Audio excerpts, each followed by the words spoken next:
Whether you're replacing a broken strap or making one from scratch for your project, this is the video for you. I'll show you how to make a two-piece leather bag strap, which is simple and looks great when it's done right. There's 3 common mistakes that I see when people make these straps, so I'll show you how to avoid those. Here are some of the tools I'll be using for this project. I'll demonstrate on the handy press, but everything in this video can be done with hand tools. This handy press attachment is a huge time saver, so I'm excited to show you that once we get to that step. The first step is to cut some strips out of this 5 to 6 ounce veg tan. This is a similar thickness to the leather that was originally used, and since it's undyed, I'll be able to make a custom dye mix to match the rest of the bag. I'm cutting 5/8 strips to match the old look and fit the hardware.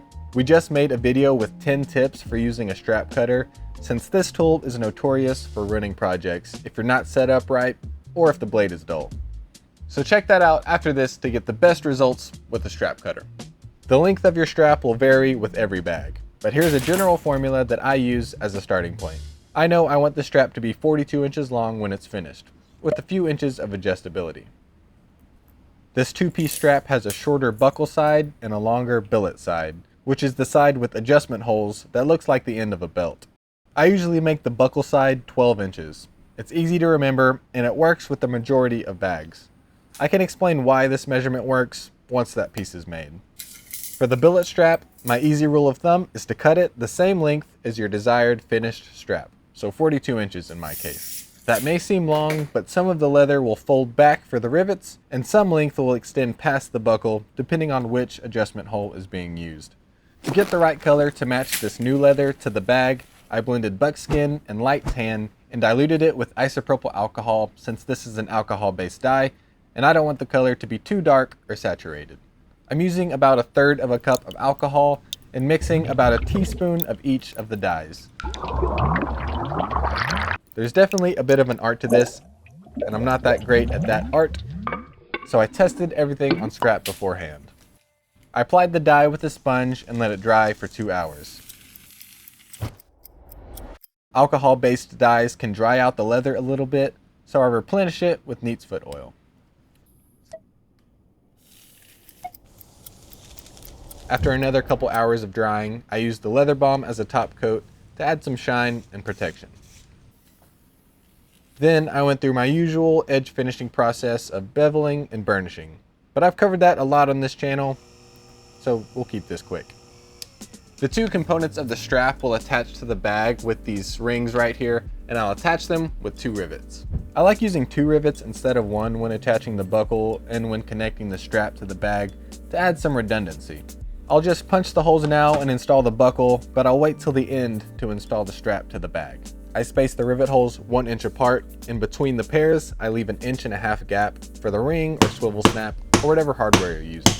I also added a 3/4 inch oblong punch for the buckle. On the billet piece, it needs the same pair of rivet holes, so I use that first piece as a template to trace and punch those out.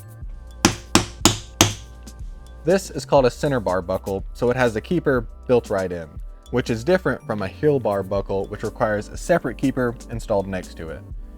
One advantage of using 2 rivets is that I could add another keeper between them if I wanted extra security or if I was using a heel bar buckle. The last bit of prep work is the adjustment holes on the billet. This is the 5-hole belt punch for the handy press, and it centers and punches all 5 holes at once. Evenly spacing and centering belt holes by hand can be tedious and time consuming and hard to get right, so I love this tool for both bags and belts. I made a mark where I wanted my last hole to be, then lined up the cutter with that mark, tightened the guide against the edges to center it perfectly, and then pulled down the press. Cuts all 5 holes at once, and that looks great. One common mistake to avoid is having the wrong amount of tail length. That's this section right here from the last hole to the end of the strap. Sometimes I see holes that are punched too close to the end of the strap, which means if you actually use that hole, the tail would hardly make it to the keeper. This buckle's pretty small, so I don't need a very long tail, but I want to make sure it covers those rivets. There's also 2 mistakes that can make this buckle piece wrong. If it's too short, the billet strap will stick out past it, which just doesn't look right in my opinion. You also don't want to make it too long because then the buckle can rub against your body, which would be uncomfortable. Ideally, the buckle should float in that no man's land between the bag and your body. I found that the 12-inch buckle strap and 5 adjustment holes on the billet strap help avoid these small mistakes. But let's get this strap installed to confirm. I always like to use the hand press for double cap rivets because it sets them securely and properly aligned. These are the 7mm antique brass rivets that match pretty close with the existing hardware.